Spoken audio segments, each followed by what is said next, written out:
Hello प्यारे बच्चों, नमस्कार। पिछली वीडियो में हमने ऑक्सीकरण तथा अपचयन अभिक्रिया के बारे में पढ़ा था। इस वीडियो में हम ऑक्सीकारक तथा अपचायक के बारे में पढ़ेंगे और समझेंगे कि किसी भी अभिक्रिया में किस प्रकार से हम ऑक्सीकारक तथा अपचायक को पहचानेंगे। ठीक है, तो फर्स्ट ऑफ ऑल पहले हम लोग हेडिंग लगा लेते हैं कि ऑक्सीकारक तथा अपचायक क्या है। पहले हम क्या करते हैं, इसका परिभाषा लिखते हैं कि ऑक्सीकारक क्या है। तो लिखेंगे कि वे पदार्थ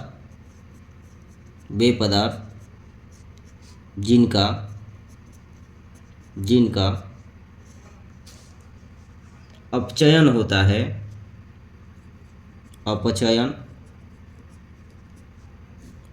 होता है, उसे ऑक्सीकारक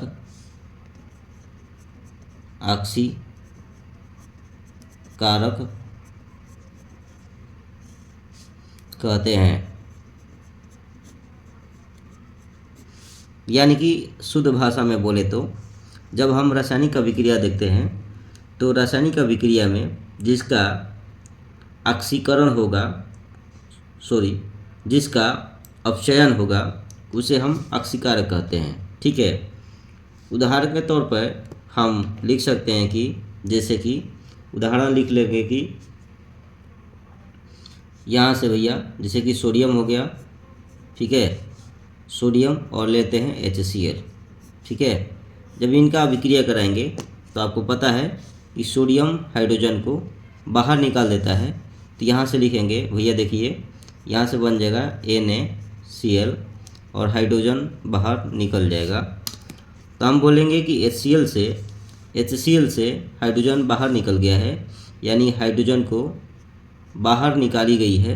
तो यहाँ से हम बोलेंगे कि यहाँ से देखिए HCl में हाइड्रोजन पहले से था, बाहर निकल गया, तो HCl का हो गया अपचयन। क्या हो गया? अपचयन। तो बोलेंगे यहाँ HCl का अपचयन हुआ है, अतः इसे मतलब HCl को ऑक्सीकारक कहते हैं। ठीक है, एकदम सिंपल सा है। जिसका अपचयन होगा उसे हम ऑक्सीकारक कहेंगे और जिसका ऑक्सीकरण होगा उसे हम अपचायक कहेंगे, है ना। तो अब हेडिंग लगाते हैं अपचायक। ठीक है, तो यहाँ से अपचायक का हम डिफिनीशन लिखेंगे। अपचायक क्या होता है? अपचायक,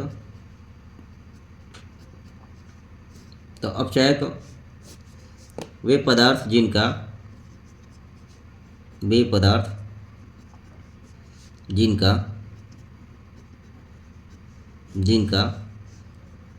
ऑक्सीकरण होता है,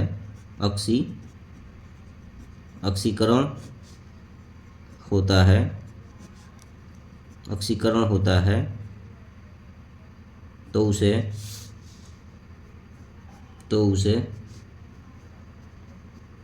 अपचायक कहते हैं।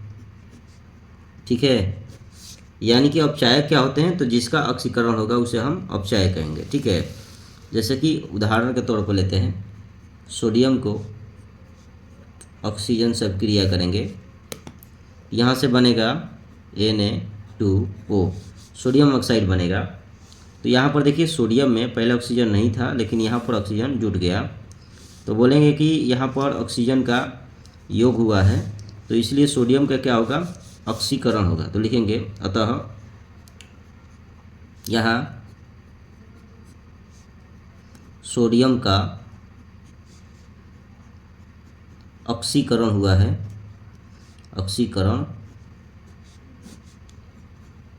हुआ है, इसलिए सोडियम एक अपचायक है, ठीक है, यानी सिंपल सा भाषा में है कि ठीक यह ऑक्सीकरण और अपचयन अभिक्रिया होती है उसका एक विपरीत होता है ना। समझ में आ रहा है ना आपको कि जिसका होगा भैया ऑक्सीकरण उसे बोलेंगे अपचायक, और जिसका होगा अपचयन उसे बोलेंगे हम ऑक्सीकारक। ठीक है, तो अब एक एग्जांपल लेते हैं, एग्जांपल के माध्यम से समझते हैं कि इसमें कौन सी पदार्थ का ऑक्सीकरण हो रहा है और किसका अपचयन हो रहा है, उसके हिसाब से ऑक्सीकारक तथा अपचायक लिखने के प्रयास करेंगे। सो यहाँ पर दिए गए क्वेश्चन में आपको ध्यान से देखना है कि कौन सी पदार्थ का ऑक्सीकरण हो रहा है और कौन से पदार्थ का अपचयन हो रहा है, उसके हिसाब से हम ऑक्सीकारक तथा अपचायक लिखेंगे।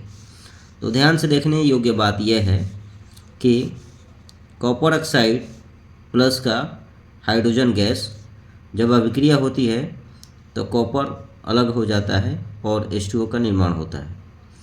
तो यहाँ से हम ध्यान से देखते हैं, तो यहाँ पर देखिए कॉपर ऑक्साइड में ऑक्सीजन पहले से था, लेकिन जब अभिक्रिया हुई तो केवल कॉपर हो गया। इसका मतलब ये हुआ कि यहाँ से ऑक्सीजन का रिमूवल हुआ है, ऑक्सीजन निकाला गया है।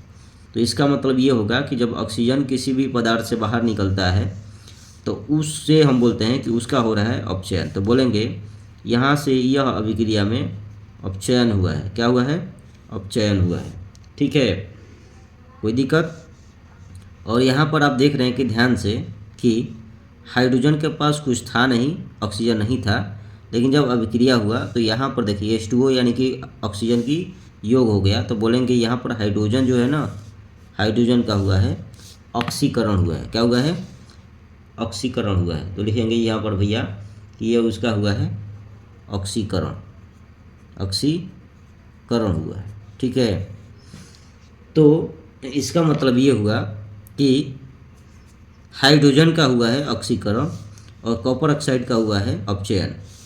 तो हम अभी आपको बताएं कि जिसका होता है अपचयन उसे बोलते हैं ऑक्सीकारक पदार्थ। तो बोलेंगे भैया देखिए ऑक्सीकारक जो होंगे यानी ऑक्सीकारक जो पदार्थ होगा वह होगा जिसका होगा भैया अपचयन। अपचयन किसका हुआ है?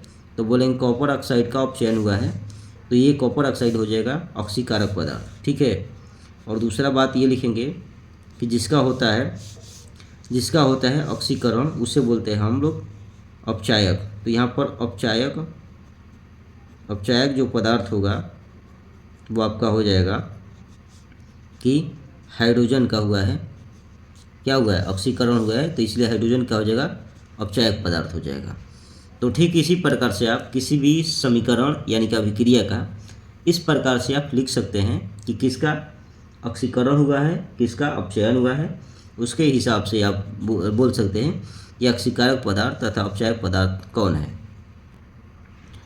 इस चैप्टर का अंतिम अभिक्रिया है रेडॉक्स अभिक्रिया। इस अभिक्रिया को हम ध्यान से समझते हैं कि आखिर रेडॉक्स अभिक्रिया क्या होती है। तो पहले हम इसे परिभाषा के रूप में लिखेंगे कि ऐसी अभिक्रिया, ऐसी रासायनिक अभिक्रिया जिनमें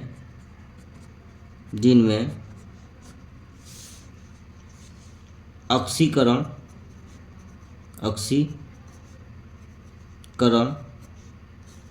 तथा अपचयन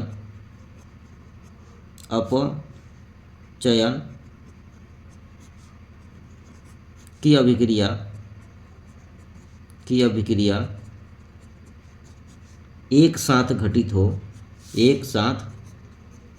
एक साथ घटित हो तो उसे रेडॉक्स अभिक्रिया कहते हैं। यानी सबसे बड़ी सुंदर ये बात है कि इस रेडॉक्स अभिक्रिया में दोनों अभिक्रियाएं जो कि ऑक्सीकरण तथा अपचयन साथ साथ घटित होती है ना। किसी अगर पदार्थ का ऑक्सीकरण होगा तो किसी पदार्थ का अपचयन होगा, तो इस प्रकार की अभिक्रिया को हम बोलेंगे कि रिडॉक्स अभिक्रिया हो रही है। यह ज़्यादातर जो होता है द्विविस्थापन अभिक्रिया में देखने को मिलता है। ठीक है, उदाहरण के तौर पर हम लिख सकते हैं और समझाने के लिए कि उदाहरण में आप लिख सकते हैं कोई भी एक द्विविस्थापन अभिक्रिया का आप याद कर सकते हैं कि द्विविस्थापन अभिक्रिया हम लोग जो सीखे थे, जैसे कि एक लेते हैं जिंक ऑक्साइड और एक ले लेते हैं हम लोग HCl। ठीक है, अब ये क्या करते हैं, अभिक्रिया कराते हैं। तो यहाँ से देखिए यह एक द्विविस्थापन अभिक्रिया है क्योंकि ये दोनों क्या हैं, यौगिक हैं। और जब यौगिक आपस में अभिक्रिया करते हैं तो अपने आयन को आदान प्रदान करते हैं।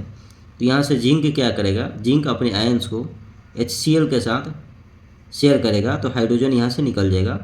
तो यहाँ से बनेगा भैया ये जिंक हो जाएगा ZnCl2, जिंक क्लोराइड बनेगा और प्लस का H2O का निर्माण होगा। ठीक है, तो यहाँ से आप देख रहे होंगे यहाँ पर जिंक के पास ऑक्सीजन था, लेकिन जिंक का जब अभिक्रिया हुआ तो यहाँ पर यह इसके साथ क्लोरीन आ गया। यानी कहने का अर्थ यह है कि ऑक्सीजन का यहाँ से वियोग हुआ है, यानी कि ऑक्सीजन को बाहर निकाला गया है। तो बोलेंगे कि जिंक ऑक्साइड क्या हो गया है भैया, अपचयन। क्या हो गया है, अपचयन हो गया। ठीक है, इसकी जिंक ऑक्साइड का अपचयन हो गया। ठीक, दूसरी प्रक्रिया के हिसाब से देखते हैं तो यहाँ पर HCl है और यहाँ पर बन गया भैया H2O, यानी कि यहाँ हाइड्रोजन के पास क्लोरीन था, लेकिन जब अभिक्रिया हुआ तो हाइड्रोजन के पास ऑक्सीजन आ गया। तो यहाँ पर बोलेंगे HCl का हो गया ऑक्सीकरण। क्या हो गया, ऑक्सीकरण हो गया। तो जब किसी भी रासायनिक अभिक्रिया में जब ये दोनों अभिक्रिया एक साथ घटित होती है तो हम बोलेंगे कि ये क्या है भैया, ये एक रेडॉक्स अभिक्रिया है। कौन सी है, रेडॉक्स अभिक्रिया है या रेडॉक्स रिएक्शन। ये क्या है, एक रेडॉक्स अभिक्रिया है। ठीक है, तो इस प्रकार से आपको पहचानना होता है। ठीक है, किसी भी अभिक्रिया में दोनों साथ साथ घटित होती है तो उसे बोलेंगे रेडॉक्स अभिक्रिया है। सो आप समझते हैं कि ऑक्सीकरण अभिक्रिया के दैनिक जीवन में क्या प्रभाव है, यानी कि effects of oxidation reaction in everyday life. देखिए दिया है कि ऑक्सीकरण अभिक्रिया द्वारा दैनिक जीवन पर निम्नलिखित प्रभाव पड़ते हैं। पहला प्रभाव संक्षारण, जिसे अंग्रेजी में कोरोजन कहते हैं। वह अभिक्रिया जिसमें धातु वायु की ऑक्सीजन नमी या अन्य रसायनों से धीमी अभिक्रिया द्वारा धीरे धीरे नष्ट होती जाती है, संक्षारण कहलाती है। तो आप जो है यहाँ से इसका डिफिनीशन भी लिख सकते हैं कि संक्षारण क्या होती है। उदाहरण के लिए लोहे पर जंग लगना, चांदी के आभूषणों पर काली परत का जमना आदि संक्षारण को धातुओं पर पेंट करके मिश्रित धातु बनाकर या अन्य धातुओं की परत चढ़ाकर रोका जा सकता है। देखिए मैं साधारण भाषा में आपको समझा देता हूँ कि संक्षारण क्या होती है ना। संक्षारण मतलब होता है कोई भी अगर धातु होता है तो उस धातु का नष्ट होना। और नष्ट कैसे होगा, तो कोई उसमें रासायनिक अभिक्रिया होगी तब वो नष्ट होगा। जैसे कि आप देखते हैं कि आपके घरों में लोहे होते हैं, तो लोहा जो होता है धीरे धीरे वह वायु के संपर्क में, कुछ उस पर वायु के नमी यानी कि पानी के संपर्क में आता है, तो उसकी वजह से वो संक्षारण होने लगता है और धीरे धीरे उस लोहे में जंग लगने लगता है। जंग लगते लगते वो क्या होता है, धीरे धीरे लोहा नष्ट हो जाता है, ख़त्म हो जाता है ना। तो यही अभिक्रिया संक्षारण कहलाती है। चांदी के आभूषण जो होते हैं उसमें काली परत भी जम जाता है, तो ये भी एक क्या है, संक्षारण की विधि है, यह संक्षारण की प्रक्रिया होती है। संक्षारण से बचने के लिए आप क्या कर सकते हैं, धातुओं पर पेंट कर सकते हैं। इसलिए देखते हैं कि कोई भी अगर आपके घर में विंडो वगैरह लगता है लोहे का, तो उसमें प्राइमर पहले लगाया जाता है। प्राइमर पेंट करने के बाद एक बढ़िया सा पेंट कर दिया जाता है ताकि उस पर क्या हो, संक्षारण की अभिक्रिया ना हो और लोहा बचा रहे। उसे मिश्रित धातु बना करके, जैसे कि आपने पीतल का नाम सुना होगा, तो पीतल में जो होता है कॉपर और जिंक का मिश्रण किया जाता है, जिससे पीतल क्या होता है उसमें जंग नहीं लगता है। या अन्य धातु की परत चढ़ाकर रोका जा सकता है ना।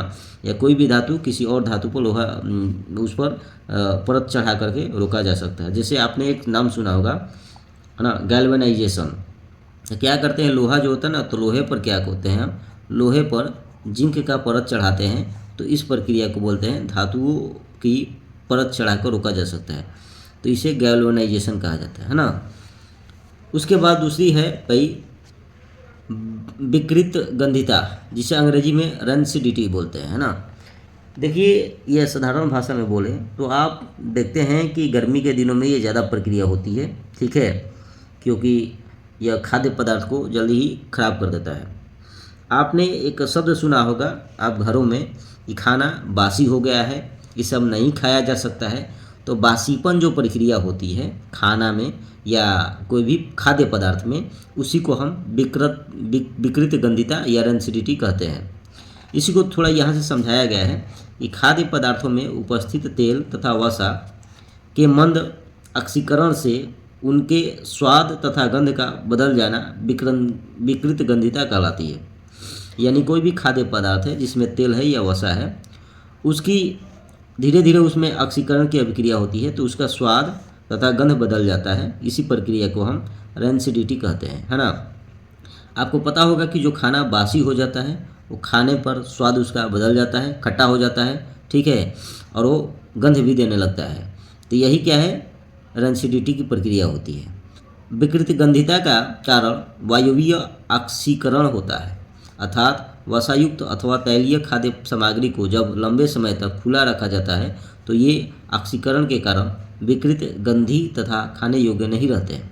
यानी कह रहा है कि कोई भी अगर खाद्य पदार्थ है तेलीय वाला या सामग्री है जिसमें तेल लगा हो, तेल से बना हुआ हो, तो उसे अगर हम लंबे समय तक ऐसे ही खुला छोड़ देते हैं तो धीरे धीरे उसमें ऑक्सीजन की प्रक्रिया के द्वारा ऑक्सीकरण हो जाती है और वह खाना जो होता है उसमें गंध आने लगती है और खाने योग्य नहीं होता है। खाने के बाद हमारे बॉडी के नुकसान भी पहुंच जाता है, क्योंकि ज़्यादा से क्या होता है, वोमिटिंग होने लगती है ना।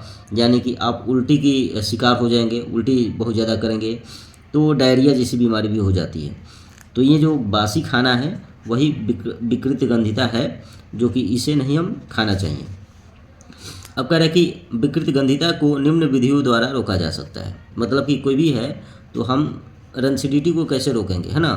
तो कह रहे हैं कि खाद्य पदार्थों को वायुरोधी पात्रों में रखना। इसलिए देखिए कोई भी खाना बनता है तो उसको खाना ढक कर रखा जाता है ताकि उसमें क्या हो, ऑक्सीजन से वो ऑक्सीकरण ना हो और उसमें रंसिडिटी जैसी प्रक्रिया न हो, ताकि खाना सेफ रहे, है ना। या हम लोग फ्रिज में भी रख देते हैं ना। तो निम्न ताप पर पके हुए खाने का प्रशीतन करना है। वही कर रहा है कि खाना जो पक उग जाता है तो उसे बचाव रखने के लिए, ठीक है, उसे हम फ्रिज में रख देते हैं, ठीक है, ताकि वो खाना खराब ना हो, ठीक है। तो निम्न ताप होता है यानी कम टेम्परेचर पर उसे रखा जाता है। तो एक उदाहरण होता है कि भैया हम लोग उसमें फ्रीजिंग में रख देते हैं, यानी फ्रिज में रख देते हैं ताकि खाना क्या हो गए, रंसिडिटी से बचा रहे। तो ये फ्रिज की एक प्रक्रिया से हम बचा सकते हैं। खाद्य पदार्थ जैसे कि आलू का चिप्स हो गया इत्यादि की पैकिंग में ऑक्सीजन को हटाकर उसके स्थान पर नाइट्रोजन गैस भर देते हैं। यानी कि जो खाने वाला पदार्थ होता है जैसे चिप्स हो गया, कुरकुरे हो गया, है ना, तो जो भी पैकेट वाली चीज़ें होती है खाने वाला, तो उसमें ऑक्सीजन को हटा करके उसमें हम नाइट्रोजन गैस भर देते हैं, ठीक है। ऑक्सीजन उसमें रहेगा तो ऑक्सीकरण की अभिक्रिया हो जाएगी, तो खाना क्या हो जाएगा, खराब हो जाएगा, चिप्स वगैरह सब खराब हो जाएगा, नष्ट हो जाएगा। इसलिए ऑक्सीजन को हटा करके उसमें हम नाइट्रोजन गैस भर देते हैं और ये नाइट्रोजन गैस जो होता है उस चिप्स को सुरक्षित रखता है ना। खाद्य पदार्थों तथा पके हुए भोजन को सीधे सूर्य के प्रकाश के संपर्क से बचाकर, यानी कोई भी अगर खाद्य पदार्थ है तो उसे जो है धूप से दूर रखते हैं, है ना। धूप में रखेंगे तो भी क्या हो जाएगा, ऑक्सीकरण की अभिक्रिया हो जाएगी और खाना क्या हो जाएगा, खराब हो जाएगा, ठीक है। अभी देखते हैं घरों में कि जब खाना बन जाता है तो उसे हम अलमारी में बढ़िया से ढक करके रख देते हैं ताकि उसमें सूर्य के प्रकाश भी न जाए, है ना। उसके बाद कह रहे हैं कि प्रतिऑक्सीकारक जैसे कि BHA ब्यूटाइलीकृत हाइड्रोक्सी एनिसॉल तथा BST ब्यूटाइलीकृत हाइड्रोक्सीटाइलून, इसका प्रयोग करके हम लोग यूज करके भी क्या कर सकते हैं, बचा सकते हैं खाने के। लेकिन ये कम यूज होता है, लेकिन ये सब हम लोग क्या करते हैं, आमतौर पर यूज करते हैं। जैसे खाना को ढक कर रखना ये होता ही है, फ्रिज में रखना ये भी होता है, आलू चिप्स जो वगैरह होता है, आलू के चिप्स हो गया, कुरकुरे हो गए, जो भी हम पैकेट वाला सामान खाते हैं वो देखते हैं कि फूला हुआ होता है। तो फूला हुआ क्यों रहता है, क्योंकि उसमें नाइट्रोजन गैस भरी जाती है। ताकि ऑक्सीकरण की अभिक्रिया उसमें न हो और एरेंसिडिटी से हम बचा सकते हैं, है ना। ये बहुत ही कम यूज होता है, ठीक है। तो आई होप आपको ये सारी चीज़ें जो मैंने आपको समझाया आपको समझ में आ गया होगा, है ना। फिर एक बार मैं इस चैप्टर का रिव्यू यानी कि लास्ट में जो होता है इसका सारांश आपको पढ़ाकर दिखा देता हूँ, यानी पढ़कर सुना देता हूँ कि हमने अभी तक क्या क्या पढ़ा है ना। तो एक नज़र जो है अध्याय पढ़ देते हैं कि हम अध्याय में क्या क्या पढ़े हैं। तो अध्याय एक नज़र में देखिए, वे परिवर्तन जिनमें केवल पदार्थ की भौतिक अवस्था, आकार एवं भौतिक गुण परिवर्तित होते हैं परंतु रासायनिक संगठन एवं गुणों पर कोई प्रभाव नहीं पड़ता है, भौतिक परिवर्तन कहलाते हैं। मैंने आपको पहले भौतिक परिवर्तन के बारे में समझाया था कि इसमें कोई नया पदार्थ का निर्माण नहीं होता है, पदार्थों का केवल स्वरूप बदल जाते हैं, ठीक है। वो ठोस से गैस बन सकता है, गैस से द्रव बन सकता है, द्रव से वो फिर गैस बन सकता है। तो ये सारी प्रक्रिया होती रहती है, लेकिन उसमें भौतिक गुण हमेशा परिवर्तन होता रहता है, लेकिन उसमें रासायनिक संगठन का कोई परिवर्तन नहीं होता है। जिन पदार्थों के संगठन एवं रासायनिक गुण में भी परिवर्तन हो जाते हैं रासायनिक परिवर्तन कहलाते हैं, ठीक है। तो रासायनिक अभिक्रिया में क्या होती है, चाहे रासायनिक परिवर्तन में कोई नया पदार्थ बनता है, उसके मतलब कि पदार्थ होते हैं उसके रासायनिक गुण में भी परिवर्तन हो जाता है, ठीक है। रासायनिक अभिक्रिया वह अभिक्रिया जिसमें एक या एक से अधिक पदार्थ परस्पर क्रिया करके पुनः व्यवस्थित होकर नए पदार्थ का निर्माण करते हैं, जिनके भौतिक एवं रासायनिक गुण मूल पदार्थों से भिन्न होते हैं, रासायनिक अभिक्रिया कहलाती है। रासायनिक अभिक्रिया आपको पता ही होगा कि कोई एक या एक से अधिक जो पदार्थ होते हैं परस्पर अपने साथ अभिक्रिया करते हैं और नए पदार्थ का निर्माण करते हैं, ठीक है। उसमें क्या होता है, उनके भौतिक गुण जो होता है रासायनिक गुण से अलग होता है, यानी कि रासायनिक गुण भौतिक गुण से अलग हो जाता है ना, यानी एक नया ही पदार्थ बनता है ना। रासायनिक अभिक्रिया को इलेक्ट्रॉनिक सिद्धांत द्वारा अधिक स्पष्ट किया जा सकता है। इस सिद्धांत के अनुसार परमाणु अपना अष्टक पूर्ण करने के लिए परस्पर संयोग द्वारा नए पदार्थ का निर्माण करते हैं, ठीक है। ये अष्टक नियम है। तो अष्टक नियम ये क्या कहता है कि कोई भी पदार्थ है चाहे तत्व है तो अपने अष्टक पूरा करने के लिए परमाणुओं का आदान प्रदान करता है, तब ये पूरा होती है। रासायनिक समीकरण एक पूर्ण रासायनिक समीकरण अभिकारक, उत्पाद एवं प्रतीकात्मक रूप से उनकी भौतिक अवस्था को प्रदर्शित करता है। तो ये क्या है, रासायनिक समीकरण क्या है, तो कोई भी रासायनिक अभिक्रिया होती है तो उसमें जो अभिकारक हैं, उत्पाद है, उनको एक सिंबल के माध्यम से, प्रतीक के माध्यम से दर्शाने की एक प्रक्रिया है ना, तो उसे रासायनिक समीकरण कहते हैं। संतुलित रासायनिक समीकरण ऐसी रासायनिक समीकरण जिसके दोनों पक्षों यानी कि बाईं और दाईं ओर में प्रत्येक तत्व के परमाणु की संख्या बराबर होती है, संतुलित रासायनिक समीकरण कहलाती है। मैंने आपको समझाया था कि कोई भी अगर संतुलित रासायनिक समीकरण है तो वहाँ पर अभिकारक और उत्पाद में जो भी तत्व हैं या यौगिक हैं उनके अणुओं की या परमाणुओं की संख्या क्या होती है, बराबर होती है ना। बराबर करना ही पड़ता है, तभी जाकर वो क्या होगी, रासायनिक समीकरण क्या होगी, संतुलित होगी। रासायनिक अभिक्रियाओं के प्रकार देखिए, रासायनिक अभिक्रियाएं विभिन्न प्रकार की होती है। कुछ प्रमुख अभिक्रियाएं निम्नलिखित है, ठीक है। पहला आपको याद होगा संयोजन अभिक्रिया, जिनमें दो या दो से अधिक पदार्थ या तत्व या यौगिक संयोग करके एकल उत्पाद का निर्माण करते हैं, संयोजन अभिक्रिया कहलाती है। दो या दो से अधिक भी कोई भी अभिकारक होते हैं तो अपने में क्या करते हैं, संयोग करके आपस में मिल करके एक नए उत्पाद का निर्माण करते हैं, केवल एक ही उत्पाद बनेगा, है ना। तो वहाँ से हम बोलेंगे ये संयोजन अभिक्रिया है। वियोजन या अपघटन अभिक्रियाएं वे अभिक्रियाएं जो बाह्य कारकों के प्रभाव द्वारा यौगिकों में अपघटित हो जाती है, परंतु अपघटन के पश्चात कारकों को हटाने पर भी मूल रूप से प्राप्त नहीं होती है, अपघटन अभिक्रिया कहलाती है। यह अभिकारक प्रायः ऊष्मा, प्रकाश या विद्युत अपघटन द्वारा उत्पन्न होती है। ये प्रायः अनुत्क्रमणीय होती है, ठीक है। यानी कह रहे हैं, देखिए भाई, अपघटन की अभिक्रिया मैंने आपको बताया था कि अपघटन क्या होती है। कोई एक पदार्थ होता है जो बाह्य कारकों के द्वारा, जैसे कि प्रकाश हो गया, है ना, ऊष्मा हो गया, उसके बाद विद्युत हो गया, इसके द्वारा क्या होते हैं, वो विभिन्न पदार्थों में टूट जाता है और दो या दो से अधिक उत्पाद का निर्माण करता है।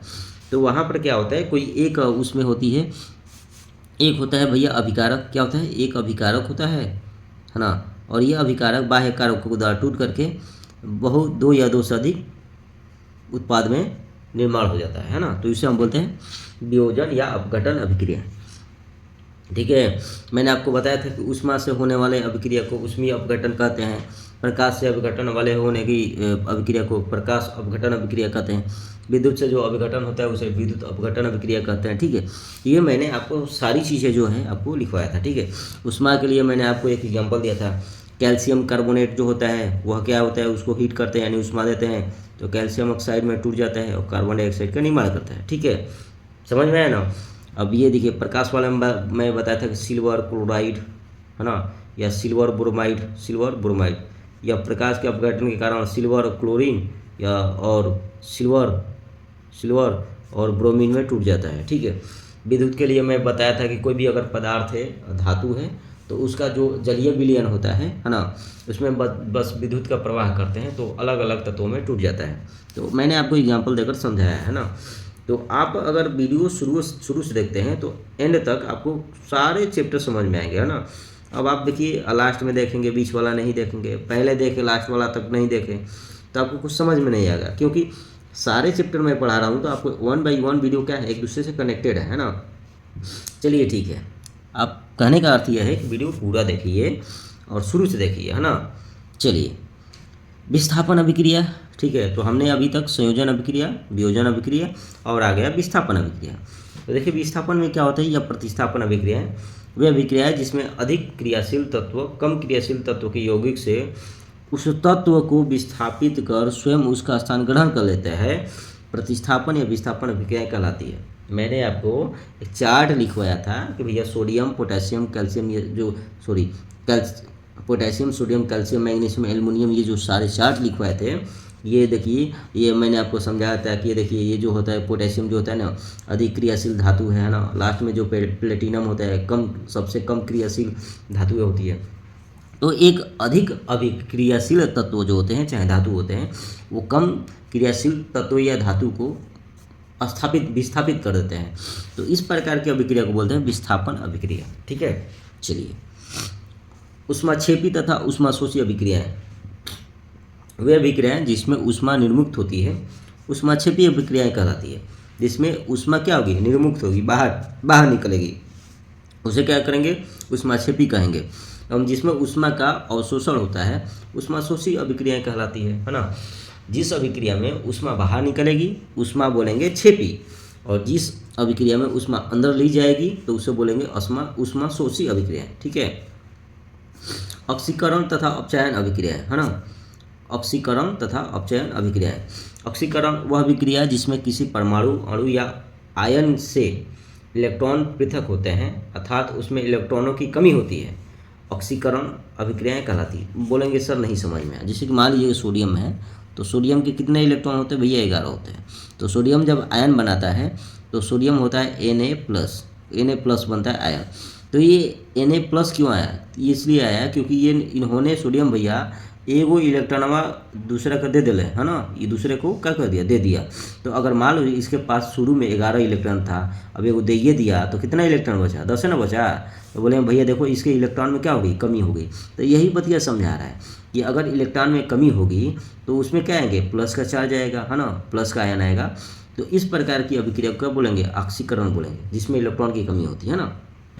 ठीक है, और अभिक्रिया जिसमें परमाणु अणु या आयन इलेक्ट्रॉनों को ग्रहण करता है, अर्थात उसमें इलेक्ट्रॉनों की वृद्धि होती है, अपचयन अभिक्रिया। इसमें क्या होगा, देखिए अपचयन में क्या होता है, इलेक्ट्रॉन ली जाती है ना। जैसे क्लोरीन है, तो क्लोरीन में कितना होता है भैया, 17 क्या होता है, 17 इसका इलेक्ट्रॉन होता है। ठीक है, अब क्लोरीन भैया बोले कि ना हमको और इलेक्ट्रॉन चाहिए, तो ये क्या करते हैं, क्लोरीन भैया एक निगेटिव चार्ज लेते हैं। क्यों, क्योंकि एक वो इलेक्ट्रॉन ये क्या करते हैं, ले लेते हैं किसी से।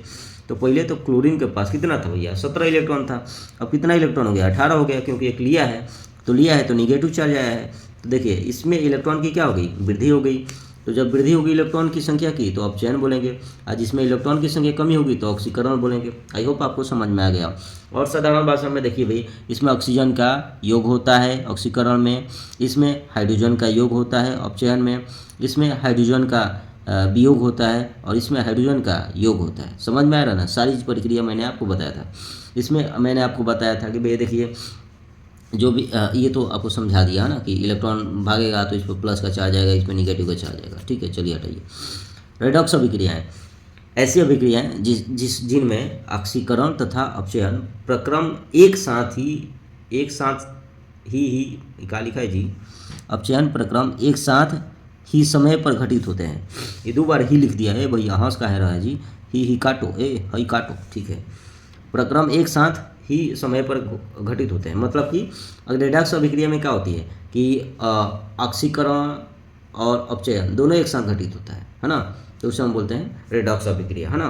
ठीक है भैया, ठीक है ना, कोई दिक्कत नहीं है ना। रेडॉक्स भैया बोले कि देखो भैया, देखो तुम दोनों एक साथ रहोगे ना मेरे साथ, किसी अभिक्रिया में तुम दोनों एक ही बार में हो जाओगे ना, तो हम बोल देंगे रेडॉक्स है।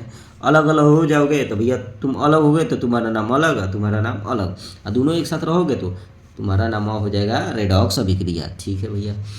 ऑक्सीकरण अभिक्रियाओं के दैनिक जीवन पर प्रभाव, वही संक्षारण, विकृतिगंधिता, ठीक है, मैंने आपको अभी समझाया। ठीक है, संक्षारण क्या होती है, तो नम वायु के संपर्क में आने पर सतह की धातु का क्षरण संक्षारण कहलाता है। ये और आसान है ना। यह एक ऑक्सीकारक प्रक्रम है। इसका सिंपल से उदाहरण लिख सकते हो, लोहे में जंग लगना। ठीक है, हाँ ये सही रहेगा। विकृतगंधिता, नमो खतरनाक है दिया है जी। खाद्य पदार्थों में उपस्थित तैल मतलब तेल और वसा के मंद ऑक्सीकरण से उनके स्वाद तथा गंध का बदल जाना विकृतगंधिता कहलाती है। अरे बासी हो जाता है ना खाना, उसी को बोलते हैं रेंसिडिटी, है ना। तो ये सारी है जो मैंने आपको रिवीजन करा दिया कि किस प्रकार से इस चैप्टर को मैंने ख़त्म किया। ठीक है, बाकी जो है आपको वीडियो कैसा लगा आप कमेंट सेक्शन में अपना विचार रख सकते हैं, कमेंट कर सकते हैं। ठीक है, अगले वीडियो में हम लोग फिर से चालू करने वाले हैं फिजिक्स, है ना, यानी कि भौतिकी।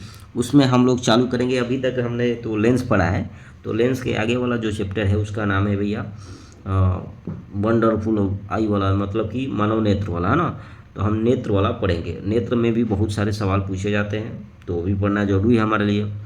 तो धीरे धीरे पहले फिजिक्स ख़त्म कर लेते हैं और धीरे धीरे हम केमिस्ट्री भी ख़त्म कर लेंगे। उसके बाद हम लोग बायोलॉजी पढ़ेंगे। ठीक है, जीव विज्ञान।